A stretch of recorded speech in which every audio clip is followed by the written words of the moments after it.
Hi ನಮಸ್ತೆ ಎಲ್ಲರಿಗೂ Kannada studio YouTube channel ಸ್ವಾಗತ. ಸೊ ಇಂದಿನ ಸೆಷನ್ಲಿ ನಾವೇನು ನೋಡುವ ಅಂತ ಹೇಳಿದ್ರೆ 10th ಆಗಸ್ಟ್ ಫಸ್ಟ್ ಶಿಫ್ಟಲ್ಲಿ ನಡೆದಿರತಕ್ಕಂಥ RRB ಡಿ ಗ್ರೂಪ್ ಪ್ರಶ್ನೆ ಪತ್ರಿಕೆ ಅನಾಲಿಸಿಸ್ನ ಈ ಒಂದು ಸೆಷನ್ನಲ್ಲಿ ನಾವು ಸಂಪೂರ್ಣವಾಗಿ ಡಿಸ್ಕಷನ್ನ ಮಾಡೋಣ, ಸರಿನಾ?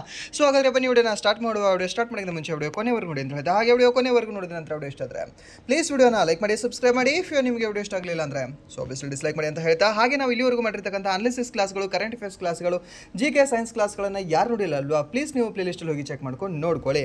ಸೊ ಹಾಗಾದರೆ ಬನ್ನಿ ಮೊದಲ ಪ್ರಶ್ನೆ ಏನಿದೆ ಅಂತ ನೋಡುವ. ಏನಿದೆ ಮೊದಲ ಪ್ರಶ್ನೆ ಅಂತಂದ್ರೆ, ಈ ಕೆಳಗಿನವುಗಳಲ್ಲಿ ಯಾವುದು ಸಾವಯವ ಸಂಯುಕ್ತವಾಗಿದೆ ಅಂತ ಕೇಳಿದ್ದಾರೆ. ಆರ್ಗಾನಿಕ್ ಕಾಂಪೌಂಡ್ ಯಾವುದು ಅಂತ ಕೇಳಿದ್ದಾರೆ.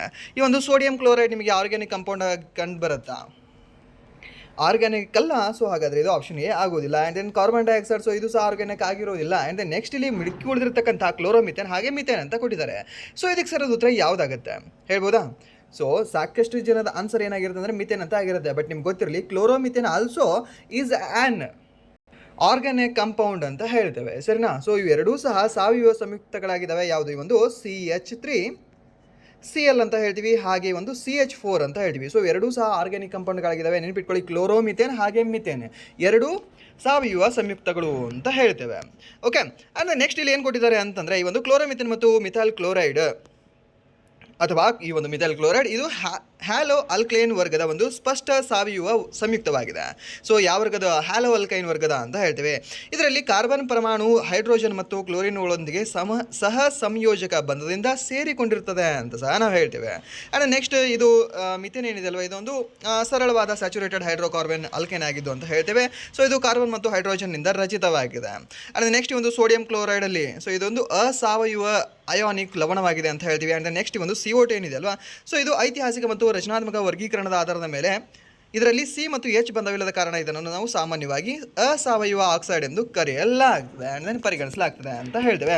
ಅಂದರೆ ನೆಕ್ಸ್ಟ್ ಪ್ರಶ್ನೆ, ಜಾಗತಿಕ ಶಾಂತಿ ಸೂಚ್ಯಂಕ 2025ರಲ್ಲಿ ಭಾರತದ ರ್ಯಾಂಕ್ ಏನು, ಸ್ಥಾನ ಏನು ಅಂತ ಕೇಳಿದ್ದಾರೆ. ಸೊ ಇದಕ್ಕೆ ಸರಿಯಾದ ಉತ್ತರ ಯಾವುದಾಗುತ್ತೆ? 115 ಆಗುತ್ತೆ. ಸರ್ ಏನು ಸರ್ ಸುಳ್ಳು ಹೇಳ್ತಿದ್ದೀರಾ? 127 ಆಗೋದು ಅಂತಂದರೆ, ಸೊ ಈ ವರ್ಷ 2026ರಲ್ಲಿ ಈ ಒಂದು ಗ್ಲೋಬಲ್ ಪೀಸ್ ಇಂಡೆಕ್ಸಲ್ಲಿ ನಮ್ಮ ಭಾರತದ ರ್ಯಾಂಕ್ 127. ಅದೇ ಹೋದ ವರ್ಷ ಮೀನ್ಸ್ ಕಳೆದ ವರ್ಷ 2025ರಲ್ಲಿ 115ನೇ ರ್ಯಾಂಕಲ್ಲಿ ನಾವಿದ್ವಿ. ಆ್ಯಂಡ್ ಮತ್ತೆ ಒಂದು ಹೇಳಕ್ಕೆ ಇಷ್ಟಪಡ್ತೀನಿ ಏನು ಅಂತಂದರೆ, ನಮ್ಮ ಭಾರತ ಶಾಂತಿ ಮತ್ತು ಸೌಹಾರ್ದತೆಯಿಂದ ಕೂಡಿದೆ, ಡೆಮೋಕ್ರಸಿ ಚೆನ್ನಾಗಿ ಓಡ್ತಾ ಇದೆ ಅಂತ ಸೋ ಕಾಲ್ಡ್ ಇಂಟೆಲಿಜೆಂಟ್ ಪೀಪಲ್ ಹೇಳ್ತಾ ಇದ್ದಾರಲ್ವ, ಆ ಇಂಟೆಲಿಜೆಂಟ್ ಪೀಪಲ್ಗೆ ಈ ಒಂದು ರ್ಯಾಂಕ್ ತೋರಿಸಿ. ಮತ್ತೆ 115ರಿಂದ 127ರಲ್ಲಿ ನಾವು ಬೀಳ್ತಾ ಇದ್ದೀವಿ, ಕೆಳಗಡೆ ಹೋಗ್ತಿದ್ದೀವಿ ಪೀಸ್ ಇಂಡೆಕ್ಸಲ್ಲಿ. ಸೊ ಇದರಲ್ಲಿ ಸಾಕಷ್ಟು ಫ್ಯಾಕ್ಟರ್ಗಳು ಬರ್ತವೆ. ಸೊ ಶಾಂತಿ ಸೌಹಾರ್ದತೆ ಎಷ್ಟಿದೆ, ಆ್ಯಂಡ್ ದೆನ್ ಮಿಲಿಟರೈಸೇಷನ್ ಎಷ್ಟು ಆಗ್ತಿದೆ, ಆ್ಯಂಡ್ ನೆಕ್ಸ್ಟ್ ಈ ಒಂದು ಗೌರ್ಮೆಂಟ್ ಎಷ್ಟು ಫ್ರೀಡಮ್ ಕೊಡ್ತಾ ಇದೆ ಜನಗಳಿಗೆ, ಇವೆಲ್ಲ ಸಹ ಕನ್ಸಿಡರ್ ಆಗುತ್ತೆ. ಓಕೆ, ಒಂದ್ಸರಿ ಇವೆಲ್ಲ ಸಹ ರ್ಯಾಂಕ್ ನೋಡಬೇಕಾಗುತ್ತೆ. ಸೊ ಇದು ನಿಮಗೆ ಗೊತ್ತಿರಲಿ. ಆ್ಯಂಡ್ ಈ ವರ್ಷ ರ್ಯಾಂಕ್ ಎಷ್ಟಿದೆ ಅಂದರೆ 127ನೇ ರ್ಯಾಂಕಲ್ಲಿದ್ದೀವಿ. ಇದು ನಿಮಗೆ ಗೊತ್ತಿರಲಿ, ಯಾವುದೇ ಒಂದು ಗ್ಲೋಬಲ್ ಪೀಸ್ ಇಂಡೆಕ್ಸ್ ಅಂತ ಹೇಳ್ತೇವೆ.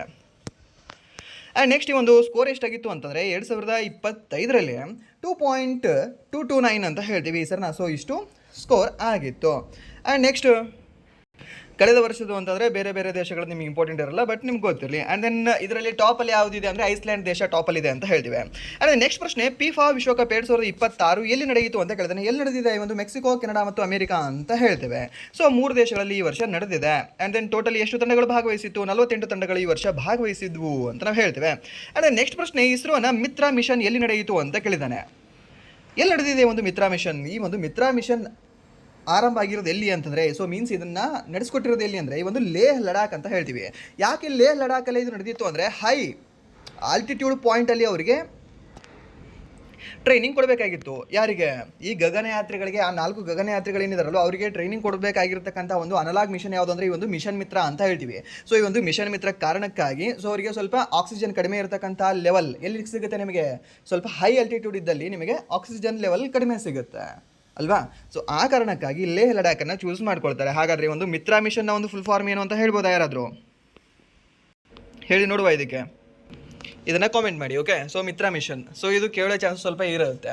ಯಾಕೆಂದರೆ ಇದು ಒಂದು ರೀತಿ ಗಗನಯಾನ ಆಗುತ್ತಲ್ವ, ಆ ಗಗನಯಾನ ಆಗೋವರೆಗೂ ಸಹ ಅದಕ್ಕೆ ರಿಲೇಟೆಡ್ ಆಗಿರತಕ್ಕಂಥ ಎಲ್ಲ ಯೋಜನೆಗಳು ಆ್ಯಂಡ್ ದೆನ್ ಎಲ್ಲ ಒಂದು ಪ್ರಾಜೆಕ್ಟ್ಗಳಾಗಿರಲಿ ಮತ್ತು ಈ ಒಂದು ಮಿಷನ್ಗಳಾಗಿರಲಿ ಇಂಪಾರ್ಟೆಂಟ್ ಆಗ್ತವೆ. ಸೊ ಅದಕ್ಕೆ ಎಲ್ಲದರದ್ದು ಫುಲ್ ಫಾರ್ಮ್ ಆ್ಯಂಡ್ ದೆನ್ ಎಲ್ಲದರದ್ದು ಸಹ ಕಾರಣ, ಎಲ್ಲಿ, ಯಾಕೆ, ಎಂತ ಅಂತ ಗೊತ್ತಿರಬೇಕು. ಓಕೆ, ಆ್ಯಂಡ್ ನೆಕ್ಸ್ಟ್ ಪ್ರಶ್ನೆ. ಓಕೆ, ಇಲ್ಲೇ ಬಂತದು. ಬಟ್ ಇದನ್ನು ನೋಡಬೇಡಿ, ಕಾಮೆಂಟ್ನ ನೀವು ಮಾಡಿ. ಅಂದರೆ ನೆಕ್ಸ್ಟ್ ಪ್ರಶ್ನೆ, 2026ರಲ್ಲಿ ಪದ್ಮಭೂಷಣ ಪಡೆದ ವಿಜಯ್ ಅಮೃತರಾಜ್ ಯಾವ ಕ್ರೀಡೆಗೆ ಸಂಬಂಧಿಸಿದ್ದಾರೆ ಅಂತ ಕೇಳಿದ್ದಾನೆ. ವಿಜಯ್ ಅಮೃತರಾಜ್ ಅವರು ಯಾವುದಕ್ಕೆ, ಹಾಕಿಗೆ, ಈ ಒಂದು ಟೆನ್ನಿಸ್ಗೆ ಸಂಬಂಧ ಹೊಂದಿದ್ದಾರೆ. ಓಕೆ, ಈ ಒಂದು ವಿಜಯ್ ಅಮೃತರಾಜ್ ಅವರು ಪದ್ಮಭೂಷಣ ಪ್ರಶಸ್ತಿ ಪಡೆದಿದ್ದಾರೆ ಅಂತ ಸಹ ನಿಮಗೆ ಹೇಳಿದ್ದೀನಿ. ಆ್ಯಂಡ್ ನೆಕ್ಸ್ಟ್ ಇವರಿಗೆ 2024ರಲ್ಲಿ ಒಂದು ಪ್ರಶಸ್ತಿ ನೀಡಿದ್ದಾರೆ ಅಂತ ಹೇಳಿದ್ದೆ ಅಲ್ವಾ. ಯಾವುದನ್ನು ನೀಡಿದ್ದಾರೆ ಅಂತಂದರೆ ಹಾಲ್ ಆಫ್ ಫೇಮ್ ಪ್ರಶಸ್ತಿ ನೀಡಿ ಇವರಿಗೆ ಗೌರವಿಸಲಾಗಿದೆ. ಓಕೆ, ಹಾಲ್ ಆಫ್ ಫೇಮ್ ಯಾರು ಪಡೆದುಕೊಂಡಿದ್ದಾರೆ ಅಂತ ಕೇಳಿದ್ರೆ ಒಂದು ನಮ್ಮ ಭಾರತದ ವಿಜಯ್ ಅಮೃತರಾಜ್ ಅವರು, ಹಾಗೆ ಲಿಯಾಂಡರ್ ಫೇಸ್ ಅವರು ಅಂತ ಹೇಳ್ತೀವಿ. ಲಿಯಾಂಡರ್ ಫೇಸ್ ಅವರು ಯಾವ ದೇಶದವರು? ನಮ್ಮ ಭಾರತ ದೇಶದವರೇ. ಇವರಿಬ್ಬರು ಸಹ ಟೆನ್ನಿಸ್ ದಿಗ್ಗಜರು ಅಂತ ಹೇಳ್ತೀವಿ, ನಮ್ಮ ಭಾರತದ್ದು. ಇದು ನಿಮಗೆ ಗೊತ್ತಿರಲಿ. ಓಕೆ, ಟೆನ್ನಿಸಲ್ಲಿ ಯಾರು ಬರ್ತಾರೆ ಅಂದರೆ ಅದು ಟಾಪೆಸ್ಟ್ ನಮ್ಮ ಇಂಡಿಯನ್ಸ್ ಅಂತಂದರೆ ಫಸ್ಟ್ ವಿಜಯ್ ಅಮೃತರಾಜ್, ಸೆಕೆಂಡ್ ಯಾರು ಅಂತಂದರೆ ಒಂದು ಲಿಯಾಂಡರ್ ಫೇಸ್ ಅಂತ ಹೇಳ್ತೀವಿ. ಓಕೆ, ಇದು ಎರಡೂ ಸಹ ನಿಮ್ಗೆ ಗೊತ್ತಿರಲಿ. ಆ್ಯಂಡ್ ನೆಕ್ಸ್ಟ್ ಈ ಒಂದು ವಿಂಬಲ್ಡನ್ನಲ್ಲಿ ಕ್ವಾರ್ಟರ್ ಫೈನಲ್ಗೆ ಸೆಲೆಕ್ಟ್ ಆಗಿರ್ತಕ್ಕಂಥ ಮೊದಲ ಆಟಗಾರ ಯಾರು ಅಂತಂದರೆ ನಮ್ಮ ಭಾರತದಿಂದ ಇದೇ ಲಿಯಾಂಡರ್ ಫೇಸ್ ಅವರು. ಅದು ಸಹ ನೀವು ಮರಿಬಾರ್ದಾಗುತ್ತೆ. ಅಂದರೆ ನೆಕ್ಸ್ಟ್ ಪ್ರಶ್ನೆ, ಓಕೆ, ಇಲ್ಲಿ ಯಾರ್ಯಾರಿಗೆ ನೀಡಲಾಗಿದೆ ಈ ವರ್ಷ? ಸೊ ಯಾರ್ಯಾರಿಗೆ ಅಂತಂದರೆ ರೋಹಿತ್ ಶರ್ಮಾ ಅವರಿಗೆ ಪದ್ಮಶ್ರೀ ಪ್ರಶಸ್ತಿ ನೀಡಲಾಗಿದೆ, ಹರ್ಮನ್ಪ್ರೀತ್ ಕೌರ್ ಅವರಿಗೆ ಕ್ರಿಕೆಟಲ್ಲಿ ಪದ್ಮಶ್ರೀ ಪ್ರಶಸ್ತಿ ನೀಡಲಾಗಿದೆ, ಸವಿತಾ ಪುನಿಯಾ ಅವರಿಗೆ ಪದ್ಮಶ್ರೀ ನೀಡಲಾಗಿದೆ, ಪ್ರವೀಣ್ ಕುಮಾರ್ ಅವರಿಗೆ ಪದ್ಮಶ್ರೀ ನೀಡಲಾಗಿದೆ, ಬಲ್ದೇವ್ ಸಿಂಗ್ ಅವರಿಗೆ ಪದ್ಮಶ್ರೀ ನೀಡಲಾಗಿದೆ. ಬಲ್ದೇವ್ ಸಿಂಗ್ ಇಂಪಾರ್ಟೆಂಟ್ ಆಗ್ತಾರೆ ಬಿಕಾಸ್ ಯಾಕಂದರೆ ಅವರು ಡೆತ್ ಆಗಿದ್ದಾರೆ. ಅಂದರೆ ನೆಕ್ಸ್ಟ್ ಈ ಒಂದು ಭಗವಾನ್ ದಾಸ್ ರಾಯ್ಕವಾರ್ ಇವರಿಗೆ ಕ್ರೀಡಾ ವಿಭಾಗದಲ್ಲಿ ನೀಡಲಾಗಿದೆ. ಸೊ ಇವರು ಮಧ್ಯಪ್ರದೇಶ ರಾಜ್ಯದವರು. ಸೊ ಇದು ಇಂಪಾರ್ಟೆಂಟ್ ಆಗುತ್ತೆ. ಅಂದರೆ ನೆಕ್ಸ್ಟ್ ಒಂದು ಭಜನ್ ನೆಲ್ವೇಲ್ ಅವರು ಅಂತ ಹೇಳ್ತೀವಿ. ಸೊ ಇವರು ಕೇರಳದವ್ರು ಬರ್ತಾರೆ. ಸೊ ಇದು ಸಹ ನಿಮ್ಗೆ ಗೊತ್ತಿರಲಿ. ಬಟ್ ಇಲ್ಲಿ ಆಲ್ಮೋಸ್ಟ್ ಕನ್ಫ್ಯೂಷನ್ ಎಲ್ಲಾಗ್ತೀರಾ ಅಂದರೆ ಸವಿತಾ ಪುನಿಯಾ ಹಾಕಿಗೆ ಸಂಬಂಧಪಟ್ಟಿದ್ದಾರೆ. ಹೇಗೆ ಸಹ ಹಾಕಿಗೆ ಸಂಬಂಧಪಟ್ಟಿದ್ದಾರೆ ಸರ್? ನಾನು ಇದು ಓದೇ ಇಲ್ಲ, ಬಟ್ ಓದೋರು ಕನ್ಫ್ಯೂಷನ್ ಆಗ್ತೀರಾ. ನಾರ್ಮಲಾಗಿ ಒಂದು ಟ್ರಿಕ್ ಇರುತ್ತೆ. ಏನು ಅಂದರೆ ಪುನಿಯಾ ಅಂತ ಬಂತು ಅಂದರೆ ಏನು, ಪುನಿಯಾ ಅಂತ ಒಂದು ಸರ್ನೇಮ್ ಬಂತು ಅಂದರೆ Punia family and then Punia surname belongs to ಕುಸ್ತಿ, ವ್ರಸ್ಲಿಂಗ್ ಅಂತ ನಾವು ಹೇಳ್ತೀವಿ. ಬಟ್ ಒಂದು ಎಕ್ಸೆಪ್ಷನ್ ಇದೆ. ಆ ಎಕ್ಸೆಪ್ಷನ್ ಯಾರು ಅಂದರೆ ದ್ಯಾಟ್ ಈಸ್ ನಮ್ಮ ಸವಿತಾ ಪುನಿಯಾ ಅವರು. ಸೊ ಇವರು ಹಾಕಿಯಲ್ಲಿದ್ದಾರೆ. ಓಕೆ, ಸೊ ಇದು ನೀವು ನೆನ್ಪಿಟ್ಕೊಳ್ಳಿ ಸ್ಪೆಸಿಫಿಕ್ ಆಗಿ. ಈ ರೀತಿ ಕೆಲವೊಂದು ಲೈಕ್ ಯಾವುದು ಈ ಘರಾಣಗಳಲ್ಲಿ ಸಹ ಕೆಲವೊಂದು ಸರ್ನೇಮ್ಗಳನ್ನು ಕೆಲವೊಂದು ಘರಾಣಕ್ಕೆ ನೀವು ಲಿಂಕ್ ಮಾಡಿರ್ತೀರಾ. ಸೊ ಆ ರೀತಿ ಇದನ್ನು ಸಹ ಲಿಂಕ್ ಮಾಡಿರ್ತೀರ. ಬಟ್ ಇದನ್ನು ಸ್ಪೆಸಿಫಿಕ್ ಆಗಿ ನೆನ್ಪಿಟ್ಕೊಳ್ಳಿ. ಸವಿತಾ ಪುನಿಯಾ ಆಲ್ರೆಡಿ ಕೇಳಿದ್ದಾನೆ SSC ಎಕ್ಸಾಮ್ಗಳಲ್ಲಿ. ಆ್ಯಂಡ್ ನೆಕ್ಸ್ಟ್ ಇಲ್ಲಿ ಬಲ್ದೇವ್ ಸಿಂಗ್ ಅವರು ನೆನ್ಪಿಟ್ಕೊಳ್ಳಿ, ಹಾಕಿಗೆ ಸಂಬಂಧಪಟ್ಟಿದ್ದಾರೆ. ಇವರು ಕೋಚ್ ಆಗಿದ್ದರು. ಓಕೆ, ಯಾರು? ಬಲ್ದೇವ್ ಸಿಂಗ್ ಅವರು. ಆ್ಯಂಡ್ ನೆಕ್ಸ್ಟ್ ಪ್ರಶ್ನೆ, ಮಹಾತ್ಮ ಆ ಗ್ರೇಟ್ ಕಮ್ಯುನಿಕೇಟರ್ ಪುಸ್ತಕದ ಲೇಖಕರು ಯಾರು ಅಂತ ಕೇಳಿದ್ದಾನೆ. ಓಕೆ, ಸೊ ಯಾವುದು ಈ ಒಂದು ಮಹಾತ್ಮ ಆ ಗ್ರೇಟ್ ಕಮ್ಯುನಿಕೇಟರ್ ಅಂತಕ್ಕಂತಹ ಪುಸ್ತಕದ ಲೇಖಕರು ಯಾರು ಅಂದರೆ ಧೀರಜ್ ಕಾಕಾಡಿ ಅವರು ಅಂತ ಬರ್ತಾರೆ. ಯಾರು? ಈ ಒಂದು ಧೀರಜ್ ಕಾಕಾಡಿ ಅವರು. ರಾಮಚಂದ್ರ ಗುಹಾ ಅವರು ಸಹ ಈ ಒಂದು ಮಹಾತ್ಮ ಗಾಂಧೀಜಿಯವರ ಮೇಲೆ ಸಾಕಷ್ಟು ಪುಸ್ತಕಗಳನ್ನು ಬರೆದಿದ್ದಾರೆ. ಬಟ್ ಈ ಪುಸ್ತಕ ಬರೆದಿದ್ದು ಯಾರು ಅಂದರೆ ಆ ಗ್ರೇಟ್ ಕಮ್ಯುನಿಕೇಟರ್ ಅಂತಕ್ಕಂಥದ್ದು ಧೀರಜ್ ಕಾಕಾಡಿ ಅವರು. ಹೇಗಿದ್ರೆ ನೆನ್ಪಿಟ್ಕೊಳ್ತೀರಾ? ಆ ಗ್ರೇಟ್ ಕಮ್ಯುನಿಕೇಟರ್ ಆಲ್ವೇಸ್ ಹೇಗಿರ್ತಾರೆ? ಧೀರ ಶೂರ ಇರ್ತಾನೆ. ಧೀರ ಧೀರ ಧೀರ ಧೀರ ಈ ಸುಲ್ತಾನ. ಸೊ ಧೀರಜ್ ಕಾಕಾಡಿ ಅಂತ ನೆನ್ಪಿಟ್ಕೊಳ್ಳಿ, ನೆನಪುಳಿತದೆ. ಆ್ಯಂಡ್ ನೆಕ್ಸ್ಟ್ ಪ್ರಶ್ನೆ, ಓಕೆ, ಸೊ ಇವ್ರು ಏನಾಗಿದ್ದಾರೆ ಅಂತಂದರೆ ಆಲ್ ಇಂಡಿಯಾ ರೇಡಿಯೋನ ಹೆಚ್ಚುವರಿ ನಿರ್ದೇಶಕರಾಗಿ ಸಹ ಇವರು ಮಹಾನಿರ್ದೇಶಕರಾಗಿ ಸಹ ಇವರು ಕಾರ್ಯವನ್ನು ನಿರ್ವಹಿಸಿದರು. ಆ್ಯಂಡ್ ನೆಕ್ಸ್ಟ್ ಇದನ್ನು ಬಿಡುಗಡೆ ಮಾಡಿರ್ತಕ್ಕಂಥ ಯಾರು ಅಂದರೆ ಮನ್ಸುಖ್ ಮಾಂಡವಿಯಾ ಅಂತ ಹೇಳ್ತೀವಿ. ಆ್ಯಂಡ್ ನೆಕ್ಸ್ಟ್ ಪ್ರಶ್ನೆ, ಆಸ್ಟ್ರೇಲಿಯನ್ ಓಪನ್ ಟೆನ್ನಿಸ್ ಟೂರ್ನಿ 2026ರ ಏಕೈಕ ಪ್ರಶಸ್ತಿಯನ್ನು, ಪುರುಷರ ಏಕೈಕ ಪ್ರಶಸ್ತಿಯನ್ನು ಗೆದ್ದು ಕರಿಯರ್ಗೆ ಗ್ರ್ಯಾಂಡ್ ಸ್ಲ್ಯಾಮ್ ಪೂರೈಸಿದ ಇತಿಹಾಸದ ಕಿರಿಯ ಪುರುಷ ಆಟಗಾರ ಯಾರು ಅಂತ ಕೇಳಿದ್ದಾರೆ. ಯಾರು ಸರ್? ನಮ್ಮ ಕಾರ್ಲೋಸ್ ಅಲ್ಕರಾಜ್ ಅವರು. ಹಾಗೆ ಇನ್ನೊಬ್ರು ಬರ್ತಾರಲ್ವಾ ಮಹಿಳೆಯರಲ್ಲಿ, ಯಾರು ಅವರು? ಎಲೈನಾ ರೈಬಾಕಿನಾ ಅಂತ ಹೇಳ್ತೀವಿ. ಎಲೈನಾ ರೈಬಾಕಿನಾ. ಸೊ ಇವರು ಪುರುಷರಲ್ಲಿ, ಹಾಗೆ ಇವರು ಮಹಿಳೆಯರಲ್ಲಿ ವಿನ್ ಆಗಿದ್ದಾರೆ ಅಂತ ನಾವು ಹೇಳ್ತೇವೆ. ಓಕೆ, ಸೊ ಇದನ್ನು ನೆನ್ಪಿಟ್ಕೊಳ್ಳಿ. ಸೊ ನಿಮಗೆ ಹೇಳಿದ್ದೆ, ನಾನು 3 ಹೇಳಿದ್ದೆ. ಯಾವುದು? Australian open tennis tourney, and then next French open tennis tourney, and then US Wimbledon open tennis tourney ಅಲ್ವಾ. ಸೊ ಈ 3 ಸಹ ಮತ್ತೆ ರಿವೈಸ್ ಮಾಡ್ಕೊಳ್ಳಿ. ಮತ್ತೆ ಕೇಳ್ತಾನೆ ಈ ಕ್ವಶನ್ ನಿಮಗೆ. ಇವಾಗ ಆಸ್ಟ್ರೇಲಿಯನ್ ಓಪನ್ ಟೆನ್ನಿಸ್ ಟೂರ್ನಿ ಮೇಲೆ ಕೇಳ್ತಾ ಇದ್ದಾನೆ ಅಂತಂದರೆ ಗ್ರ್ಯಾಂಡ್ ಸ್ಲಾಮ್ ಮೇಲೆ ಫಿಕ್ಸ್ ಕ್ವಶನ್ ಬರುತ್ತೆ ಇನ್ನು ಮುಂದಿನ ಕಂಟಿನ್ಯೂ ಶಿಫ್ಟ್ಗಳಲ್ಲಿ. ಓಕೆ, ಇಲ್ಲಿ ಏನೇನಿದೆ ಸ್ವಲ್ಪ ಇದನ್ನು ಓದ್ಕೊಳ್ಳಿ. ಆ್ಯಂಡ್ ದೆನ್ ಇವರು ಯಾರನ್ನು ಸೋಲಿಸಿದ್ದಾರೆ, ಏನು ಎಂತ ಅಂತ ಸಹ ಸ್ವಲ್ಪ ನೋಡ್ಕೊಳ್ಳಿ. ಯಾರನ್ನ ಸೋಲಿಸಿರ್ಬೋದು ಇವರು ಗೊತ್ತಾ? ನೋವ್ಯಾಕ್ ಜೋಕೋವಿಕ್ ಅಂತ ಬರ್ತಾರೆ. ಓಕೆ, ಸೊ ಯಾರು ಅಂದರೆ ಒಂದು ನೋವ್ಯಾಕ್ ಜೋಕೋವಿಕ್ ಅಂತ ಬರ್ತಾರೆ, ಅವರನ್ನು ಸೋಲಿಸ್ತಾರೆ. ಹಾಗೆ ಇನ್ನೊಬ್ರು ಹೇಳಿದೆ ಅಲ್ವಾ ನಿಮಗೆ, ಯಾರು? ಈ ಮಹಿಳೆಯರಲ್ಲಿ ಎಲೈನಾ ರೈಬಾಕಿನಾ. ಆ ಎಲೈನಾ ರೈಬಾಕಿನಾ ಅವರು ಸೋಲಿಸಿದ ಯಾರು ಅಂದರೆ ಈ ಒಂದು ಬೆಲಾರಸ್ನ ತಾರೆಯಾಗಿರ್ತಕ್ಕಂಥ ಅರೆನಾ ಸಬಲಿಂಕಾ ಅವ್ರನ್ನ ಅವರು ಸೋಲಿಸ್ತಾರೆ. ಸೊ ಇದು ಇಂಪಾರ್ಟೆಂಟ್ ಆಗುತ್ತೆ ಬಿಕಾಸ್ ಯಾಕಂದರೆ ಫಸ್ಟ್ ಯಾವುದು ಗ್ರ್ಯಾಂಡ್ ಸ್ಲ್ಯಾಮ್ ಅಲ್ವಾ ಒಂದು ವರ್ಷದ ಆರಂಭದಲ್ಲಿ. ಸೊ ಅದಕ್ಕೆ ಇದು ಯಾರನ್ನ ಸೋಲಿಸಿದ್ರು ಅಂತ ಸಹ ಸ್ವಲ್ಪ ಕೇಳೋ ಚಾನ್ಸಸ್ ಇರುತ್ತೆ. ಆ್ಯಂಡ್ ದೆನ್ ರೀಸೆಂಟಾಗಿ ಯಾವ್ದು ನಡೆದಿದೆ ಅದು ಸಹ ನೀವು ನೋಡ್ಕೊಳ್ಬೇಕಾಗುತ್ತೆ. ಆ್ಯಂಡ್ ನೆಕ್ಸ್ಟ್ ದೆಹಲಿಯಲ್ಲಿ ನಡೆದ AI ಇಂಪ್ಯಾಕ್ಟ್ ಸಮಿಟ್ 2026 ಎಲ್ಲಿ ನಡೆಯಿತು ಅಂದರೆ ದ್ಯಾಟ್ ಈಸ್ ಇನ್ ಭಾರತ್ ಮಂಟಪಲ್ಲಿ ನಡೆದಿದೆ. ಎಲ್ಲಿ? ಭಾರತ್ ಮಂಟಪಂ ಅಂತ ಹೇಳ್ತೇವೆ. ಆ್ಯಂಡ್ ನೆಕ್ಸ್ಟ್ ಇದು ಎಷ್ಟು ಪಿಲ್ಲರ್ಗಳನ್ನು ಆಧರಿಸಿತ್ತು? 3 ಪಿಲ್ಲರ್ಸ್ಗಳನ್ನು ಆಧರಿಸಿತ್ತು. ಯಾವುದು ಅಂತ ಹೇಳ್ತೀವಿ? PPPP ಅಂತ ಹೇಳ್ತೀವಿ. ಪೀಪಲ್, ಪ್ಲಾನೆಟ್ ಆ್ಯಂಡ್ ಪ್ರೋಗ್ರೆಸ್ ಅಂತ ಹೇಳ್ತೀವಿ. ಆ್ಯಂಡ್ ನೆಕ್ಸ್ಟ್ ಎಷ್ಟು ಚಕ್ರಗಳು ಅಂತ ಕೇಳ್ತಾನೆ. 7 ಚಕ್ರಗಳು ಹೊಂದಿತ್ತು. So 7 Mahendra Singh Dhoni. Okay, and next ಪ್ರಶ್ನೆ, ಶಿ ಬಾಕ್ಸ್ ಕೆಳಗಿನವುಗಳಲ್ಲಿ ಯಾವುದಕ್ಕೆ ಸಂಬಂಧಿಸಿದೆ ಅಂತ ಕೇಳ್ತಾನೆ. ಶಿ ಬಾಕ್ಸ್ ಯಾವುದಕ್ಕೆ ಅಂದರೆ ಕಾರ್ಯಸ್ಥಳದಲ್ಲಿ ಲೈಂಗಿಕ ಕಿರುಕುಳದ ಆನ್ಲೈನ್ ದೂರಿಗಾಗಿ ಒಂದು ಶಿ ಬಾಕ್ಸ್ ಸಂಬಂಧಿಸಿದೆ ಅಂತ ಹೇಳ್ತೀವಿ. ಸೊ ಈ ಕಾರ್ಪೊರೇಟ್ ಕಂಪ್ನಿಗಳಾಗಿರಲಿ ಇಲ್ಲಾಂದರೆ ಗೌರ್ಮೆಂಟ್ ಆಫೀಸ್ಗಳಲ್ಲಿ ಆಗಿರಲಿ ಆಲ್ಮೋಸ್ಟ್ ಸೇಫ್ ಇಲ್ಲ, ಸೆಕ್ಷುವಲ್ ಹ್ಯಾರಾಸ್ಮೆಂಟ್ ಆಗ್ತಿರುತ್ತವೆ. ಓಕೆ, ಸೊ ಆ ಕಾರಣಕ್ಕಾಗಿ ಒಂದು ನೋಂದಣಿಯನ್ನು, ಒಂದು ಆನ್ಲೈನ್ ನೋಂದಣಿಯನ್ನು, ಒಂದು ಆನ್ಲೈನ್ ಪೋರ್ಟಲನ್ನು ಓಪನ್ ಮಾಡಿದ್ದಾರೆ. ಆ ಒಂದು ಪೋರ್ಟಲ್ ಹೆಸರು ಏನಂದರೆ ಒಂದು ಶಿ ಬಾಕ್ಸ್ ಅಂತ ಹೇಳ್ತೇವೆ. ದ್ಯಾಟ್ಸ್ ವೈ ಸರ್ಕಾರ ಏನು ಪ್ರಮೋಟ್ ಮಾಡ್ತಿತ್ತು ಕೆಲವು ವರ್ಷಗಳ ಹಿಂದೆ ಅಂತಂದರೆ, ಮೇ ಬಿ ಇವಾಗಲೂ ಸಹ ಸ್ಕೂಲಲ್ಲಿ ಇರ್ಬೋದು, ಬಟ್ ಹಳೆ ಸ್ಕೂಲ್ಗಳಲ್ಲಿ ಜಾಸ್ತಿ ಏನಂದರೆ ಕರಾಟೆನ ಆ್ಯಂಡ್ ದೆನ್ ದ ಮಾರ್ಷಲ್ ಆರ್ಟ್ಸನ್ನು ಪ್ರಮೋಟ್ ಮಾಡ್ತಾ ಇತ್ತು, ಕಲ್ತ್ಕೊಳ್ಳಿ ಅಂತ. ಬಿಕಾಸ್ ಸಮ್ ಕಷ್ಟದ ಟೈಮಲ್ಲಿ ಹೆಲ್ಪ್ ಆಗುತ್ತೆ. ನಾರ್ಮಲ್ ಸ್ಕೂಲಲ್ಲಿ ಕಲಿಸ್ತಾರಲ್ವ ಹೂ ಹಾ ಅಂತ, ಆದ ರೀತಿ ಅಲ್ಲ. ಒಂದು ಮೂವಿ ಇದೆ, ಬ್ಲಾಸ್ಟ್ ಮೂವಿ ಅಂತ, ಕನ್ನಡದಲ್ಲಿ ಸಿಗ್ಬೋದು ಅನ್ಸುತ್ತೆ ಆ ಮೂವಿ, ತೆಲುಗು ಮೂವಿ ಆ್ಯಕ್ಚುಲಿ. ಆ ಮೂವಿನ ನೋಡಿ. ಸೊ ಅಲ್ಲಿ ಯಾಕೆ ಸೆಲ್ಫ್ ಡಿಫೆನ್ಸ್ ಇಂಪಾರ್ಟೆಂಟ್ ಆಗುತ್ತೆ ಅಂತ ಆ ಮೂವಿಲಿ ಒಂದು ಸ್ವಲ್ಪ ಹೇಳ್ಕೊಟ್ಟಿದ್ದಾರೆ, ಒಂದು ಸೀನಲ್ಲಿ ಬರುತ್ತೆ ಅದು. ಓಕೆ, ಆ್ಯಂಡ್ ನೆಕ್ಸ್ಟ್ ಪ್ರಶ್ನೆ.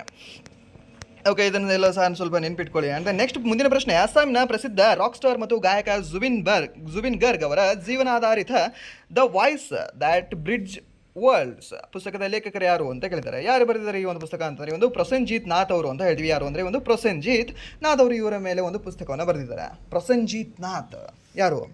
ಜುಬಿನ್ ಗರ್ಗ್ ಅವರ ಜೀವನಾಧಾರಿತ ಪುಸ್ತಕವಾಗಿರ್ತಕ್ಕಂತಹ the voice that's builds worlds ಅಂತ ಹೇಳ್ತೀವಿ, ಸರಿನಾ? ಸೊ ಇವರು ಸಿಂಗರ್ ಆಗಿದ್ದರು, ಯಾರು? ಜುಬಿನ್ ಗರ್ಗ್ ಅವರು. ಸೊ ಇವರು ಡೆತ್ ಆಗಿದ್ದಾರೆ. ಅಂದರೆ ನೆಕ್ಸ್ಟ್ ಪ್ರಶ್ನೆ. ಗಣರಾಜ್ಯೋತ್ಸವದ 2026 ಸಂದರ್ಭದಲ್ಲಿ ರಾಷ್ಟ್ರಪತಿಯವರಿಂದ ವಿಶಿಷ್ಟ ಸೇವೆಗಾಗಿ ರಾಷ್ಟ್ರಪತಿ ಪದಕ ಪಡೆದ ಒಟ್ಟು ಎಷ್ಟು ಸಿಬ್ಬಂದಿಗೆ ಪ್ರದಾನ ಮಾಡಲಾಯಿತು ಅಂದರೆ 101 ಸಿಬ್ಬಂದಿಗೆ ಪ್ರದಾನವನ್ನು ಮಾಡಲಾಗಿದೆ. ನೆಕ್ಸ್ಟ್ ಪೊಲೀಸ್ ಸೇವೆಗೆ ಎಷ್ಟು ಪದಕಗಳನ್ನು ನೀಡಿದ್ದಾರೆ ಅದರಲ್ಲಿ ಅಂತಂದರೆ 89. ಆ್ಯಂಡ್ ದೆನ್ ಅಗ್ನಿಶಮನ ಸೇವೆಗೆ 5 ಜನಕ್ಕೆ, ಆ್ಯಂಡ್ ದೆನ್ ಸಿವಿಲ್ ಡಿಫೆನ್ಸ್ ಮತ್ತು ಹೋಮ್ ಗಾರ್ಡ್ ಸೇವೆಗೆ 3 ಜನ, ಆ್ಯಂಡ್ ಸುಧಾರಣಾತ್ಮಕ ಸೇವೆಗೆ 4 ಜನ ಅಂತ ಹೇಳ್ತೇವೆ. ಆ್ಯಂಡ್ ನೆಕ್ಸ್ಟ್ ಈ ಒಂದು ಇಸ್ರೋ ತನ್ನ ಭಾರೀ ಲಿಫ್ಟ್ ರಾಕೆಟ್ LVM-3 M5 ಮೂಲಕ ಯಾವ ಪ್ರಮುಖ ಉಪಗ್ರಹ ಉಡಾವಣೆ ಅನ್ನು ನಡೆಸಿತು ಅಂತ ಕೇಳಿದ್ರೆ ಯಾವುದು ಅಂದರೆ ಒಂದು GSAT-7R ಮಿಷನ್ ಅಂತ ಹೇಳ್ತೀವಿ, ಇಲ್ಲಾಂದರೆ ಒಂದು CMS-03 ಮಿಷನ್ ಅಂತ ಹೇಳ್ತೀವಿ. ಸೊ ಇದರ ಯಾವ ಒಂದು ರಾಕೆಟ್ ಮೂಲಕ ಅಂದರೆ ಯಾವ ಒಂದು ಲಾಂಚ್ ವೆಹಿಕಲ್ ಮೂಲಕ ಅಂದರೆ LVM-3 M5 ಅಂತ ಹೇಳ್ತೀವಿ. ಸೊ ಇದು ಸಹ ನಿಮಗೆ ಗೊತ್ತಿರಲಿ. ಆ್ಯಂಡ್ ನೆಕ್ಸ್ಟ್ ಇದನ್ನು ನಡೆಸಿರೋದು ಯಾವಾಗ ಅಂದರೆ 2025 ನವೆಂಬರಲ್ಲಿ ಅಂತ ಹೇಳ್ತೇವೆ. ಓಕೆ, ಆ್ಯಂಡ್ ನೆಕ್ಸ್ಟ್ ಪ್ರಶ್ನೆ. ಪಶ್ಚಿಮ ಬಂಗಾಳದ ಯಾರಿಗೆ ಪರಿಸರ ಮತ್ತು ಹಿಮಾಲಯನ್ ಜೈವಿಕ ವೈವಿಧ್ಯತೆ ಸಂರಕ್ಷಣೆಯಲ್ಲಿ ಈ ಕ್ಷೇತ್ರದಲ್ಲಿ 6 ದಶಕಗಳಿಗೂ ಹೆಚ್ಚು ಕೆಲಸಕ್ಕಾಗಿ 2026 ಪದ್ಮಶ್ರೀ ಪ್ರಶಸ್ತಿಯನ್ನು ನೀಡಿ ಗೌರವಿಸಲಾಗಿದೆ ಅಂತ ಕೇಳಿದ್ದಾರೆ, ಸರಿನಾ? ಸೊ ಯಾರು ಇವರಿಗೆ ಅಂತ? ಯಾರು ಅಂದರೆ ಒಂದು ಗಂಭೀರ್ ಸಿಂಗ್ ಯೋನ್ಜನ್ ಅವರು ಅಂತ ಹೇಳ್ತೀವಿ. ಯಾರು? ಒಂದು ಗಂಭೀರ್ ಸಿಂಗ್ ಯೋನ್ಜನ್ ಅವರು. ಹೇಗಿದೆ ನೆನ್ಪಿಟ್ಕೊಳ್ಬೋದು ಅಂತಂದರೆ, ಕೋಲ್ಕತ್ತಾ ಟೀಮಿನ ಕೋಚ್ ಯಾರಾಗಿದ್ರು? ಗೌತಮ್ ಗಂಭೀರ್ ಆಗಿದ್ರು, ಸರಿನಾ? ಸೊ ಕೋಲ್ಕತ್ತಾ ಅಂದರೆ ಯಾವುದು ತಂಡ ಬರುತ್ತೆ, ಯಾವ ರಾಜ್ಯ ಬರುತ್ತೆ? ವೆಸ್ಟ್ ಬೆಂಗಾಲ್. ಸೊ ಗಂಭೀರ್ ಅಂದರೆ ಯಾವ ರಾಜ್ಯಕ್ಕೆ ಸಂಬಂಧಪಟ್ಟಿರ್ಬೋದು? ವೆಸ್ಟ್ ಬೆಂಗಾಲ್. ಸೊ ಹಾಗೆ ನೆನ್ಪಿಟ್ಕೊಳ್ಳಿ, ಗಂಭೀರ್ ನಿಮಗೆ ನೆನಪುಳಿತಾರೆ. ಆ್ಯಂಡ್ ನೆಕ್ಸ್ಟ್ ಪ್ರಶ್ನೆ. ಆಹಾರ ಸರಪಳಿಯಲ್ಲಿ ಯಾವ ಪೋಷಕ ಮಟ್ಟದಲ್ಲಿ ಹಾನಿಕಾರಕ ರಾಸಾಯನಿಕಗಳ ಸಾಂದ್ರತೆ ಅತಿ ಹೆಚ್ಚಾಗಿರುತ್ತೆ ಅಂದರೆ ಫುಲ್ ಟಾಪಲ್ಲಿ ಯಾರಿರ್ತಾರಲ್ವ, ಶಿಖರ ಗ್ರಾಹಕ ಅಥವಾ ಅತ್ಯುನ್ನತ ಪೋಷಕ ಮಟ್ಟ ಅಂತ ಹೇಳ್ತೀವಿ. ಸೊ ಅವರು ಹೈಯೆಸ್ಟ್ ಎಲ್ಲವನ್ನು ಸಹ ತಗೊಳ್ತಿರ್ತಾರೆ, ದ ಹಜಾರ್ಡಸ್. ಓಕೆ, ಸೊ ಇದು ನಿಮ್ಗೆ ಗೊತ್ತಿರಲಿ. ಆ್ಯಂಡ್ ನೆಕ್ಸ್ಟ್ ಪ್ರಶ್ನೆ. ಬಯೋಮ್ಯಾಗ್ನಿಫಿಕೇಶನ್ ಅಂತ ಹೇಳ್ತೀವಿ ಅದನ್ನು ನಾವು. ಆ್ಯಂಡ್ ನೆಕ್ಸ್ಟ್ ಪ್ರಶ್ನೆ. ನ್ಯೂರಾನ್ನ ಯಾವ ಭಾಗದ ಮೂಲಕ ಮಾಹಿತಿ ಇನ್ನೊಂದು ನ್ಯೂರಾನ್ಗೆ ಪ್ರಯಾಣಿಸ್ತದೆ ಅಂತ ಕೇಳಿದ್ದಾನೆ. ಯಾವುದರ ಮೂಲಕ ನ್ಯೂರಾನ್ಗೆ ಇನ್ನೊಂದಕ್ಕೆ ಪ್ರಯಾಣಿಸ್ತದೆ ಅಂತ? ಯಾವುದ್ರ ಮೂಲಕ ಅಂದರೆ ಎಕ್ಸಾನ್ ಅಂತ ಹೇಳ್ತೀವಿ. ಈ ಒಂದು ಎಕ್ಸಾನ್ಗಳ ಮೂಲಕ. ಸೊ ಇಲ್ಲಿ ಏನು ಹೇಳಿದೆ ನಿಮಗೆ? ಸೊ ಈ ರೀತಿ ಆ್ಯಂಡ್ ದೆನ್ ಬರುತ್ತೆ, ಹೀಗೆ ಬರುತ್ತೆ. ಇದನ್ನು ನಾವು ಏನಂತ ಹೇಳ್ತೀವಿ? ಡೆಂಡ್ರೈಟ್ಸ್ ಅಂತ ಹೇಳ್ತೀವಿ. ಆ್ಯಂಡ್ ನೆಕ್ಸ್ಟ್ ಅದರ ಮುಂದೆ ಬರುತ್ತಲ್ವ, ಸೊ ಇದನ್ನು ಡೆಂಡ್ರಾನ್ಸ್ಗಳು ಅಂತ ಹೇಳ್ತೀವಿ. ನಡುವೆ ಇದ್ದಿರ್ತಕ್ಕಂಥದ್ದನ್ನು ನಾವು ಸೆಲ್ ಬಾಡಿ ಅಂತ ಹೇಳ್ತೀವಿ, ಇಲ್ಲಾಂದರೆ ಸೋಮ ಅಂತ ಹೇಳ್ತೀವಿ. ಆ್ಯಂಡ್ ದೆನ್ ಇದನ್ನು ನಾವು ಎಕ್ಸಾನ್ ಅಂತ ಹೇಳ್ತೀವಿ. ಅದರ ಮೇಲ್ಗಡೆ ಇರ್ತಕ್ಕಂಥ ಶೀಟ್ಗಳನ್ನು ಮೈತಲ್ ಶೀಟ್ ಅಂತ ಹೇಳ್ತೀವಿ. ಆ್ಯಂಡ್ ನೆಕ್ಸ್ಟ್ ಇಲ್ಲಿ ಏನು ಒಂದು ಗ್ಯಾಪ್ ಬರುತ್ತಲ್ವ, ಅದನ್ನು ನಾವು ಸೈನಾಪ್ಸ್ ಅಂತ ಹೇಳ್ತೀವಿ. ಸೊ ಇದೇನು ಕೇಳಿದಾನೆ? ಯಾವುದ್ರ ಮೂಲಕ ಟ್ರಾನ್ಸ್ಫರ್ ಆಗುತ್ತೆ ಅಂತ ಕೇಳ್ತಾನೆ. ಸೊ ಆ ಒಂದು ಟ್ರಾನ್ಸ್ಫರ್ ಯಾವುದ್ರ ಮೂಲಕ ಆಗುತ್ತೆ ಅಂದರೆ ಎಕ್ಸಾನ್ ಮೂಲಕ ಆಗುತ್ತೆ. ಯಾವುದ್ರ ಮೂಲಕ ರಿಸೀವ್ ಆಗುತ್ತೆ ಅಂದರೆ ಈ ಒಂದು ಡೆಂಡ್ರೈನ್ಗಳ ಮೂಲಕ, ಡೆಂಡ್ರಾಟ್ಸ್ಗಳ ಮೂಲಕ ಇದು ರಿಸೀವ್ ಆಗ್ತದೆ ಅಂತ ನೀವು ಹೇಳಬೇಕಾಗುತ್ತೆ. And next. ಯಾವ ಹೈಡ್ರೋಕಾರ್ಬನ್ಗಳು ಹೈಡ್ರೋಜನ್ನೊಂದಿಗೆ ಸೇರಿಕೊಂಡು ಸಂಕಲನ ಕ್ರಿಯೆಯನ್ನು ತೋರಿಸ್ತವೆ ಅಂತ ಕೇಳಿದಾನೆ. ಯಾವುದು ತೋರಿಸ್ತವೆ? ಯಾವುದು ಅಂತಂದರೆ ದಟ್ ಈಸ್ ಒಂದು ಅಸ್ಯಾಚುರೇಟೆಡ್ ಹೈಡ್ರೋಕಾರ್ಬನ್ಗಳು ಅಂತ ಹೇಳ್ತೀವಿ. ಸೊ ಅವು ಏನು ಮಾಡ್ತವೆ ಅಂದರೆ ಸ್ಯಾಚುರೇಟೆಡ್ ಹೈಡ್ರೋಕಾರ್ಬನ್ಗಳು ಹೈಡ್ರೋಜನ್ನೊಂದಿಗೆ ಸೇರಿಕೊಂಡು ಸಂಕಲನ ಕ್ರಿಯೆಯನ್ನು, ದ ಎಡಿಷನ್ ರಿಯಾಕ್ಷನ್ನ ತೋರಿಸ್ತವೆ. ಓಕೆ, ಯಾವುದು ಅನ್ಸ್ಯಾಚುರೇಟೆಡ್ ಹೈಡ್ರೋಕಾರ್ಬನ್ಗಳು ಹೈಡ್ರೋಜನ್ನೊಂದಿಗೆ ಸೇರಿಕೊಂಡು ಸಂಕಲನ ಕ್ರಿಯೆಯನ್ನು ರೂಪಿಸುತ್ತವೆ ಅಥವಾ ತೋರಿಸುತ್ತವೆ ಅಂತ ಹೇಳ್ತೀವಿ. ಅಂದರೆ ನೆಕ್ಸ್ಟ್ ಪ್ರಶ್ನೆ. ಪೀನ ಮಸೂರದ ದ್ಯುತಿಕೇಂದ್ರದ ಓ ಮೂಲಕ ಹಾದು ಹೋಗುವ ಬೆಳಕಿನ ಕಿರಣವು ವಕ್ರೀಭವನದ ನಂತರ ಎಲ್ಲಿಗೆ ಹೋಗುತ್ತದೆ ಅಂತ ಕೇಳಿದ್ದಾನೆ. ಪೀನ ಮಸೂರ. ಸೊ ಇದು ಹೊರಗೆ ಹೋಗ್ತದೆ. ಸೊ ಯಾವುದು ಅಂದರೆ ಯಾವುದೇ ವಿವೇಚನವಿಲ್ಲದೆ ನೇರವಾಗಿ ಹೊರ ಹೋಗ್ತದೆ ಅಂತ ಹೇಳ್ತೀವಿ. ಯಾವುದೋ ಆಪ್ಟಿಕಲ್ ಸೆಂಟರ್ ಮೂಲಕ ಹಾದು ಹೋಗುವ ಬೆಳಕಿನ ಕಿರಣ ಯಾವುದೇ ವಿವೇಚನೆ ಇಲ್ಲದೆ ವಿಚಲನವಿಲ್ಲದೆ ನೇರವಾಗಿ ತನ್ನ ಮಾರ್ಗದಲ್ಲಿ ಹಾದು ಹೋಗ್ತದೆ. ಸೊ ಸೆಂಟ್ರಲ್ಲಿ ಹೋಗಿರುತ್ತಲ್ವ, ಸೊ ದ್ಯಾಟ್ಸ್ ವೈ ಹಾಗೆ ಹೋಗ್ತದೆ, ಏನು ಸಹ ಅದು ಬೆಂಡ್ ಆಗಲ್ಲ. ಅಂದರೆ ನೆಕ್ಸ್ಟ್ ಪ್ರಶ್ನೆ. ವಿಭಿನ್ನ ದ್ರವ್ಯರಾಶಿಗಳ 2 ವಸ್ತುಗಳನ್ನು ಒಂದೇ ಸ್ಥಿರ ಬಲದಿಂದ ತಳ್ಳಿದಾಗ ಯಾವುದರಲ್ಲಿ ಹೆಚ್ಚಿನ ವೇಗೋತ್ಕರ್ಷ ಉಂಟಾಗ್ತದೆ ಅಂತ ಕೇಳ್ತಾನೆ. ಹೆಚ್ಚಿನ ವೇಗೋತ್ಕರ್ಷ ಯಾವುದರಲ್ಲಿ? ಹೆಚ್ಚಿನ ದ್ರವ್ಯರಾಶಿ ಯಾವುದಿರುತ್ತಲ್ವ, ಸೊ ಅದಕ್ಕೆ ನಾವು ಹೇಳ್ತೀವಿ, ಕ್ಷಮಿಸಿ, ಹಗುರವಾದ ವಸ್ತುವಿನಲ್ಲಿ ಏನು ಕೇಳಿದಾನೆ ಕ್ವಶನ್. ವಿಭಿನ್ನ ದ್ರವ್ಯರಾಶಿಗಳ ಎರಡು ವಸ್ತುಗಳನ್ನು ಒಂದೇ ಸ್ಥಿರ ಬಲದಿಂದ ತಳ್ಳಿದಾಗ ಯಾವುದರಲ್ಲಿ ಹೆಚ್ಚಿನ ವೇಗೋತ್ಕರ್ಷ ಉಂಟಾಗ್ತದೆ ಅಂದರೆ ಕಡಿಮೆ ದ್ರವ್ಯರಾಶಿ. ಓಕೆ ನಾನೇ ಕನ್ಫ್ಯೂಷನ್ ಆಗಿದೆ. ಓಕೆ, ಕಡಿಮೆ ದ್ರವ್ಯರಾಶಿ ಯಾವುದಿರೋದಲ್ವಾ, ಸೊ ಅದರ ಸ್ವಲ್ಪ ವೇಗೋತ್ಕರ್ಷ ಜಾಸ್ತಿ ಇರುತ್ತೆ ಅಂತ ಹೇಳ್ತೇವೆ. ಅಂದರೆ ನೆಕ್ಸ್ಟ್ ಪ್ರಶ್ನೆ, ಒಂದು ಸಸ್ಪೆನ್ಷನನ್ನು ಕಲುಕಿದಾಗ ಅಥವಾ ಬಡಿದು ಬಿಟ್ಟಾಗ ಅದರ ಕಣಗಳಿಗೆ ಏನಾಗ್ತದೆ ಅಂತ ಕೇಳಿದ್ರೆ ಅವು ಮಾಧ್ಯಮದಲ್ಲಿ ತೇಲ್ತವೆ. ಓಕೆ, ಏನಾಗ್ತವೆ ಅಂದರೆ ಅವು ತೇಲ್ತವೆ, ಇಲ್ಲಾಂದರೆ ಸಸ್ಪೆಂಡ್ ಆಗಿರ್ತವೆ ಅಂತ ಹೇಳ್ತೇವೆ. ಆ್ಯಂಡ್ ನೆಕ್ಸ್ಟ್ ಪ್ರಶ್ನೆ, ಸಂಯೋಜನಾ ಕ್ರಿಯೆಯು ಕಾಂಬಿನೇಷನ್ ರಿಯಾಕ್ಷನ್ ಸಂಭವಿಸಿದಾಗ ಈ ಬಗ್ಗೆ ಯಾವ ಹೇಳಿಕೆಯು ಅತ್ಯಂತ ನಿಖರವಾದ ಮತ್ತು ಅನಿವಾರ್ಯವಾಗಿದೆ ಅಂತ ಕೇಳಿದ್ದಾನೆ, ಸರಿನಾ. ಸೊ ಈ ಒಂದು ಕಾಂಬಿನೇಷನ್ ರಿಯಾಕ್ಷನಲ್ಲಿ ಸೇರಿಕೊಂಡು ಹೊಸ ಉತ್ಪನ್ನವನ್ನು ರಚಿಸ್ತವೆ. ಆ್ಯಂಡ್ ಓಕೆ, A+B ಪ್ರಾಡಕ್ಟ್ ಏನಾಗುತ್ತೆ AB ಅಂತ ಆಗುತ್ತೆ, NO2 ಆಗುತ್ತೆ. ಆ್ಯಂಡ್ ನೆಕ್ಸ್ಟ್, ಒಂದು ವಸ್ತುವಿಗೆ ಕ್ರಮವಾಗಿ 150 ನ್ಯೂಟನ್ ಹಾಗೆ 600 ನ್ಯೂಟನ್ಗಳ ಎರಡು ವಿಭಿನ್ನ ಬಲಗಳನ್ನು ವಿಭಿನ್ನ ಸಮಯಗಳಲ್ಲಿ ಅನ್ವಯಿಸಲಾಗ್ತದೆ. ಈ ಬಲಗಳಿಂದ ಉಂಟಾಗುವ ವೇಗೋತ್ಕರ್ಷಗಳ ಅನುಪಾತ ಏನು ಅಂತ ಕೇಳಿದಾನೆ. ವೇಗೋತ್ಕರ್ಷ ಏನಿಲ್ಲ, ಅದರ ರೇಷೋ ತೆಗಿರಿ, ಎಷ್ಟು ಬರುತ್ತೆ ನಿಮಗೆ? 15 4 1:4 ಬರುತ್ತೆ. Okay, simple. ಇದನ್ನು ಬೇಕಾದರೆ ನೀವು ಒಂದು ಸರಿ ಪಾಸ್ ಮಾಡ್ಕೊಂಡು ನೋಡ್ಕೊಳ್ಳಿ. ಯಾಕೆ ಅಂತಂದರೆ acceleration is directly proportional to force ಅಂತ ಹೇಳ್ತೀವಿ.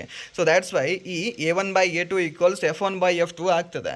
ಸೊ ಆ ಕಾರಣಕ್ಕಾಗಿ ನೀವು ನಾರ್ಮಲ್ ಆಗಿ ಅದನ್ನು ಎಕ್ಸಲರೇಷನ್ನ ತೊಗೊಳ್ಬೋದು. F1 ಇದ್ದಲ್ಲಿ 150 ಏನಿದೆ ಅಲ್ವಾ, ಸೊ ಅದನ್ನು ಆ್ಯಂಡ್ ದೆನ್ F2 ಇದ್ದಲ್ಲಿ 600 ಹಾಕ್ಕೊಂಡು ನಾರ್ಮಲಾಗಿ ನೀವು ರೇಷೋ ತೊಗೊಂಡ್ರೆ ನಿಮಗೆ ಸಿಕ್ಬಿಡುತ್ತೆ. 150/600 ಅಂದರೆ 1/4 ಅಂತ ಆಗುತ್ತೆ. ಆ್ಯಂಡ್ ನೆಕ್ಸ್ಟ್ ಪ್ರಶ್ನೆ, 97ನೇ ರಾಮ್ಸರ್ ಸೈಟ್ ಅಂತ ಯಾವುದನ್ನು ಘೋಷಿಸಲಾಗಿದೆ ಅಂತ ಕೇಳಿದ್ದಾನೆ. ಎಲ್ಲಿ ಕಂಡುಬರುತ್ತೆ ಅಂತ? ಅದು ಉತ್ತರ ಪ್ರದೇಶದಲ್ಲಿ ಕಂಡುಬರುತ್ತೆ. ಚಾರಿದಂಡ್ ನಿಮಗೆ ಉತ್ತರ ಪ್ರದೇಶದಲ್ಲಿ ಕಂಡುಬರುತ್ತಾ? ಬರಲ್ಲ, ಯಾಕಂದ್ರೆ ಗುಜರಾತಲ್ಲಿದೆ. ಆ್ಯಂಡ್ ನೆಕ್ಸ್ಟ್, ಒಂದು ಪಟ್ನಾ ಪಕ್ಷಿಧಾಮ ಕಂಡುಬರುತ್ತಾ? ಹೌದು, ಉತ್ತರ ಪ್ರದೇಶದಲ್ಲಿ ಕಂಡುಬರುತ್ತೆ. ಶೇಖಾಜಿಲ್ ಎಷ್ಟನೇದಿದೆ? ಇದು 99ನೇ ಒಂದು ರಾಮ್ಸರ್ ಸೈಟ್ ಆಗಿದೆ. ಕೋಪ್ರಾ ಜಲಾಶಯ ಛತ್ತೀಸ್ಗಢದಲ್ಲಿ ಕಂಡುಬರುತ್ತೆ. ಸೊ ಇದು ಆಗಲ್ಲ. ಸೊ ಇದಕ್ಕೆ ಸರಿಯಾದ ಉತ್ತರ ಯಾವುದಾಗುತ್ತೆ ಅಂದರೆ ಪಟ್ನಾ ಪಕ್ಷಿ ಅಭಯಾರಣ್ಯ ಅಂತ ಹೇಳ್ತೀವಿ. ಆ್ಯಂಡ್ ನೆಕ್ಸ್ಟ್ ಪ್ರಶ್ನೆ, ಒಬ್ಬ ವಿದ್ಯಾರ್ಥಿಯು ಸಸ್ಯ ಕೋಶವನ್ನು ಅಧ್ಯಯನ ಮಾಡುತ್ತಾನೆ, ಅದರಲ್ಲಿ ರಸದಾನಿ ಇಲ್ಲದಿರುವನ್ನು ಕಂಡುಕೊಳ್ಳುತ್ತಾನೆ. ಅಂತಹ ಸಂದರ್ಭದಲ್ಲಿ ಆ ಕೋಶದಲ್ಲಿ ಯಾವ ಪ್ರಮುಖ ಕಾರ್ಯವು ಅತ್ಯಂತ ಹೆಚ್ಚು ಪರಿಣಾಮ ಬೀರುತ್ತದೆ ಅಂತ ಕೇಳಿದ್ದಾನೆ. ಅಲ್ಲಿ ಸ್ಟೋರೇಜ್ ಆಗಲ್ಲ. ಸೊ ಆಹಾರ, ನೀರು, ತ್ಯಾಜ್ಯದ ಶೇಖರಣೆ ಏನು ಸಹ ಆಗಲ್ಲ. ಸೊ ಅದಕ್ಕೆ ನಾವೇನಂತ ಹೇಳ್ತೀವಿ, ಈ ಒಂದು ವ್ಯಾಕ್ಯೂಮ್ ಹೋಲ್ ಏನಿದೆಯಲ್ವಾ, ವ್ಯಾಕ್ಯೂಮ್ ಹೋಲ್. ಸೊ ಅದು ಇರಬೇಕು ಎಲ್ಲಿ? ಒಂದು ಸಸ್ಯ ಜೀವಕೋಶಗಳಲ್ಲಿ ಅಂತ ಹೇಳ್ತೇವೆ. ಸೊ ಪ್ರಾಣಿ ಜೀವಕೋಶದಲ್ಲಿ ದೊಡ್ಡದಿರುತ್ತೆ ಅಥವಾ ಸಸ್ಯ ಜೀವಕೋಶದಲ್ಲಿ ದೊಡ್ಡದಿರುತ್ತಾ? ಸಸ್ಯ ಜೀವಕೋಶದಲ್ಲಿ ದೊಡ್ಡದಿರುತ್ತೆ ಅದಕ್ಕೆ. ಆ್ಯಂಡ್ ನೆಕ್ಸ್ಟ್, 12 ಗ್ರಾಮ್ ಕಾರ್ಬನ್ ಮತ್ತು 32 ಗ್ರಾಮ್ ಆಮ್ಲಜನಕದ ರಾಸಾಯನಿಕ ಕ್ರಿಯೆಯಿಂದ ಕೇವಲ 40 ಗ್ರಾಮ್ ಮುಖ್ಯ ಉತ್ಪನ್ನವು ಉಂಟಾದರೆ ದ್ರವ್ಯರಾಶಿಯ ಸಂರಕ್ಷಣೆಯ ನಿಯಮದ ಪ್ರಕಾರ ಕಾಣೆಯಾದ 4 ಗ್ರಾಮ್ ವಸ್ತು ಏನಾಯಿತು ಅಂತ ಕೇಳಿದಾನೆ. ಹೆಸರನ್ನ ಏನಾಗ್ತದೆ ಅದು? ಸೊ ಏನಾಯಿತು ಅಂತಂದರೆ ಅದು ಈ 4G ಕಾರಕವು 4 ಗ್ರಾಮ್ ಕಾರಕ ಏನಿದೆ ಅಲ್ವಾ, ಸೊ ಅದು ಕ್ರಿಯೆ ಆಗದೆ ಉಳಿಯಿತು ಅಥವಾ ಅನಿಲ ಅಥವಾ ಹೊಗೆ ರೂಪದಲ್ಲಿ ಹೊರ ಹೋಯಿತು ಅಂತ ಹೇಳ್ತೀವಿ. ಹೆಸರನ್ನ ಒಂದು ರೀತಿ ಎನರ್ಜಿ ರೂಪದಲ್ಲಿ ಹೊರ ಹೋಗಿಬಿಡ್ತದೆ. ಆ್ಯಂಡ್ ನೆಕ್ಸ್ಟ್ ಪ್ರಶ್ನೆ, ಮಹಿಳಾ ಸಂತಾನೋತ್ಪತ್ತಿ ವ್ಯವಸ್ಥೆ ಅಂಗಗಳನ್ನು ಸರಿಯಾದ ಕಾರ್ಯಗಳೊಂದಿಗೆ ಹೊಂದಿಸಿ ಅಂತ ಕೊಟ್ಟಿದ್ದಾನೆ. ಓರಿ ಏನು ಮಾಡ್ತದೆ? ಆ್ಯಂಡ್ ದೆನ್ ಫೆಲೋಪಿಯನ್ ನಾಳ ಏನು ಮಾಡುತ್ತೆ? ಯೂಟ್ರಸ್ ಏನು ಮಾಡುತ್ತೆ ಅಂತ ಕೇಳಿದ್ದಾನೆ. ಓರಿ ಏನು ಮಾಡುತ್ತೆ ಅಂತಂದರೆ ಅದು ಎಗ್ಸ್ಗಳನ್ನು ಪ್ರೊಡ್ಯೂಸ್ ಮಾಡುತ್ತೆ. ಸೊ ಎಗ್ಸ್ ಆಗಬೇಕು, ಎಗ್ ಅಥವಾ ಗ್ಯಾಮೆಟ್ ಫಾರ್ಮೇಷನ್. ಆ್ಯಂಡ್ ದೆನ್ ಈ ಒಂದು ಭ್ರೂಣದ ಬೆಳವಣಿಗೆ ಎಲ್ಲಿ ಆಗುತ್ತೆ? ಫೆಲೋಪಿಯನ್ ಟ್ಯೂಬಲ್ಲೇ ಆಗುತ್ತೆ. ಆ್ಯಂಡ್ ದೆನ್ ನೆಕ್ಸ್ಟ್ ಭ್ರೂಣದ ಬೆಳವಣಿಗೆ ಎಲ್ಲಿ ಆಗುತ್ತೆ ಅಂದರೆ ಗರ್ಭಾಶಯದಲ್ಲಾಗುತ್ತೆ. ಫೆಲೋಪಿಯನ್ ಟ್ಯೂಬಲ್ಲಿ ನಿಮಗೆ ಫರ್ಟಿಲೈಸೇಷನ್ ಆಗುತ್ತೆ. ಸೊ ಏನಾಗಬೇಕು? AC ಆಗಬೇಕು, BA ಆಗಬೇಕು, ACBA.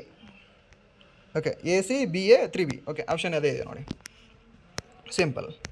ಆ್ಯಂಡ್ ನೆಕ್ಸ್ಟ್ ಪ್ರಶ್ನೆ, ಕೋಣೆಯಲ್ಲಿ ಇರಿಸಲಾದ ಸಸ್ಯವನ್ನು ಕಿಟಕಿಯ ಬಳಿ ಇಟ್ಟರೆ ಅದು ಕಿಟಕಿಯ ಕಡೆಗೆ ಬಾಗುತ್ತದೆ. ಈ ಚಲನೆಯು ಯಾವುದರಿಂದ ಉಂಟಾಗ್ತದೆ ಅಂತ ಕೇಳಿದ್ರೆ ಯಾಕೆ ಅಂತಂದರೆ ಅದು ಬೆಳಕಿನ ಪ್ರಕಾಶಾನುವರ್ತನೆ ಅಂತ ಹೇಳ್ತೀವಿ. ಓಕೆ, ಫೋಟೋಟ್ರೋಫಿಕ್ ಅಂತ ಹೇಳ್ತೀವಿ. ಸೊ ಆ ಕಾರಣಕ್ಕಾಗಿ ಅದು ಫೋಟೋಟ್ರೋಪಿಸಮ್ ಮೂಲಕ ಅದು ಆ ಕಡೆ ಬಾಗ್ತಾ ಹೋಗುತ್ತೆ. ಆ್ಯಂಡ್ ನೆಕ್ಸ್ಟ್ ಪ್ರಶ್ನೆ, ಸಸ್ಯದ ಫ್ಲೋಯಮ್ ಟಿಶ್ಯೂ ನಾಶವಾದರೆ ಸಸ್ಯದ ಯಾವ ಪ್ರಮುಖ ಕಾರ್ಯವು ಅತ್ಯಂತ ಹೆಚ್ಚು ಪರಿಣಾಮ ಬೀರುತ್ತದೆ ಅಂತ ಕೇಳಿದ್ದಾನೆ. ಫ್ಲೋಯಮ್ ನಾಶ ಆದರೆ ಏನಾಗ್ತದೆ ಅಂದರೆ ಎಲೆಗಳು ತಯಾರಿಸಿದ ಆಹಾರವು ಬೇರುಗಳು ಮತ್ತು ಇತರ ಅಂಗಗಳಿಗೆ ಸ್ಥಳಾಂತರ ಆಗೋದಿಲ್ಲ. ಆ್ಯಂಡ್ ದೆನ್ ಝೈಲಮ್ ನಾಶ ಆದರೆ ಏನಾಗ್ತದೆ? ನೀರು ಟ್ರಾನ್ಸ್ಫರ್ ಆಗಲ್ಲ ಅಷ್ಟೇ. ಆ್ಯಂಡ್ ನೆಕ್ಸ್ಟ್, ಲೋಹದ ಆಕ್ಸೈಡ್ಗಳು ಆಮ್ಲದೊಂದಿಗೆ ಕ್ರಿಯೆ ನಡೆಸಿದಾಗ ಏನು ರೂಪುಗೊಳ್ಳುತ್ತದೆ ಅಂತ ಕೇಳಿದ್ದಾನೆ. ಮೆಟಲ್ ಆಕ್ಸೈಡ್ ಪ್ಲಸ್ ಆ್ಯಸಿಡ್ದೊಂದಿಗೆ. ಸೊ ಏನಾಗ್ತದೆ ಅಂದರೆ ಒಂದು ಸಾಲ್ಟ್ ಮತ್ತು ವಾಟರ್ ಆಗ್ತದೆ. ಸೊ ನಾರ್ಮಲ್ ಒಂದು ಫಾರ್ಮುಲಾ ಇದೆ ಅಲ್ಲಿ ನಿಮಗೆ, ಮ್ಯಾಶ್ ಅಂತ. ಮ್ಯಾಶ್ ಅಂದರೆ ಏನು? ಮೆಟಲು, ಆ್ಯಸಿಡ್, ಸಾಲ್ಟು, ಹೈಡ್ರೋಜನ್ ಅಂತ ಹೇಳ್ತೀವಿ.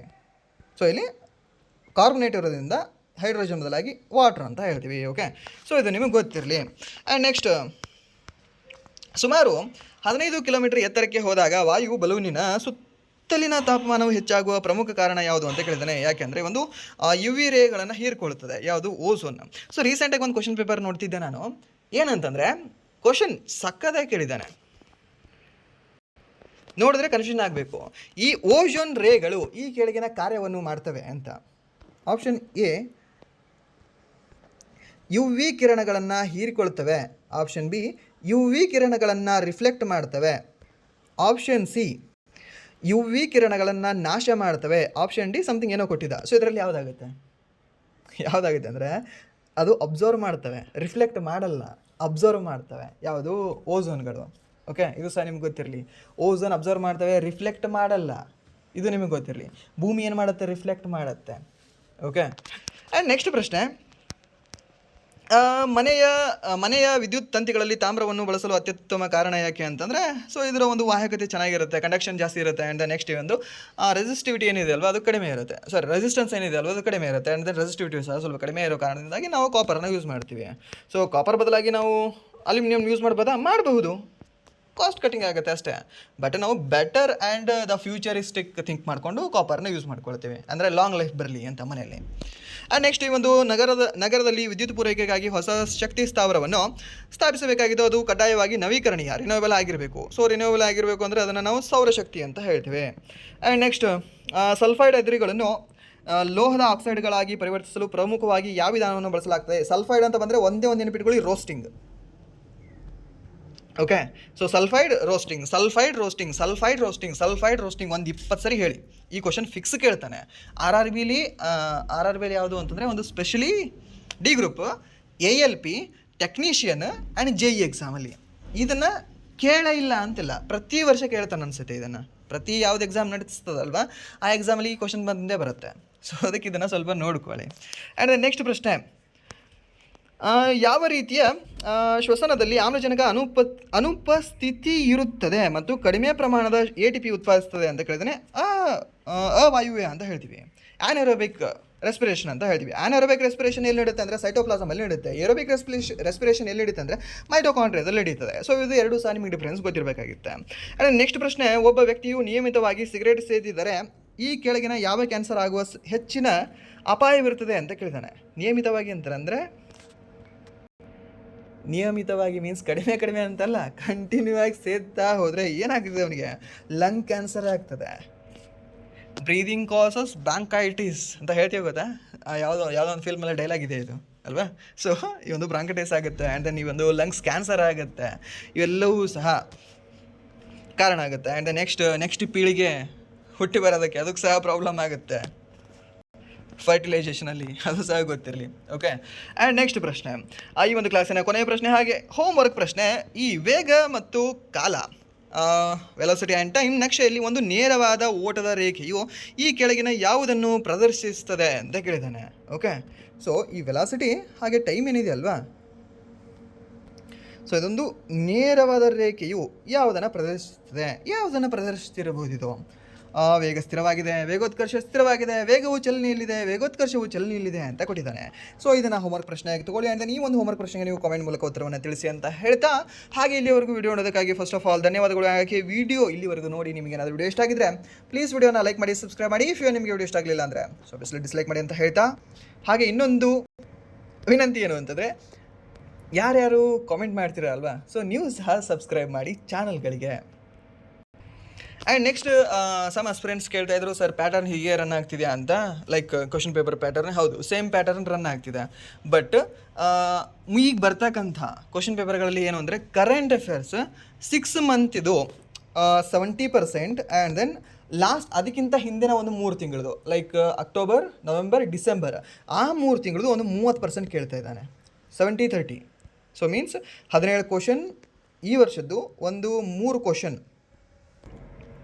ಕಳೆದ ವರ್ಷದ್ದು ಬರ್ತಾ ಇದ್ದಾವೆ. ಓಕೆ, ಸೊ ಇದನ್ನು ಸ್ವಲ್ಪ ನೀವು ಫೋಕಸ್ ಮಾಡ್ಕೊಳ್ಳಿ. ಆ 3 ಕ್ವಶನ್ ಸಹ ನಿಮಗೆ ಇಂಪಾರ್ಟೆಂಟ್, ಕಟ್ ಆಫಲ್ಲಿ ಒಳಗಡೆ ಮಾಡಬೇಕು ಅಂದರೆ. ಸೊ ಸ್ವಲ್ಪ ನೀವು ಮಾಡ್ಕೊಂಡ್ರೆ ಬೆಟರ್. ಇಲ್ಲ ಅಂತಂದರೆ ನಾನು ಬೇರೆ ಸಬ್ಜೆಕ್ಟಲ್ಲಿ ಟ್ಯಾಕಲ್ ಮಾಡ್ತೀನಿ. ಸೊ ಇದರಲ್ಲಿ ನಾನು ಇಷ್ಟನ್ನು ಮಾತ್ರ ಓದ್ಕೊಳ್ತೀನಿ, ಇಲ್ಲಾಂದರೆ ಮತ್ತೆ ಕನ್ಫ್ಯೂಷನ್ ಆಗ್ತದೆ ಅಂದರೆ ಸಹ ಓಕೆ, ಈ ವರ್ಷದ ಮಾತ್ರ ನೀವು ಫೋಕಸ್ನ ಮಾಡ್ಕೊಳ್ಳಿ. ಓಕೆ, ಸೊ ಇಷ್ಟು ಹೇಳ್ತಾ ವಿಡಿಯೋನ ಇಲ್ಲಿಗೆ ಏನು ಮಾಡ್ತಾ ಇದ್ದೀನಿ. Once again thank you so much.